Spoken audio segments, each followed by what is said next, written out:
Jakou kůži? Já musím nařídit to. No to že otejkám, ne? Sypu sopu. 3 týdny se sypu. My jedeme stejně na Hřbitov. Na Hřbitov a ještě tam musíme něco přijít. Ještě chleba koupit na svátky, protože bude blázinec, chleba nebude to v sobotu. A mě netočí, já mám vlasy.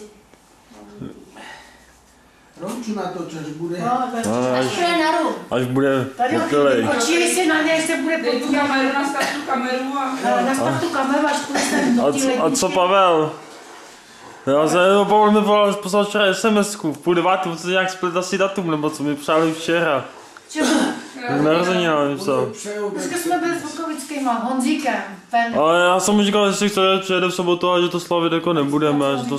Nevím, já jsem mu poslal SMS-ku, já nevím, jestli přijedou. No, jsme dneska byli s Jarkou a ona, měli tam kluky a Honza, děda, tak jsem tam koupila zajíce a něco pamlsky, aby jim to Hetová. Henzlová vzala, byla tam stará s Jarkou.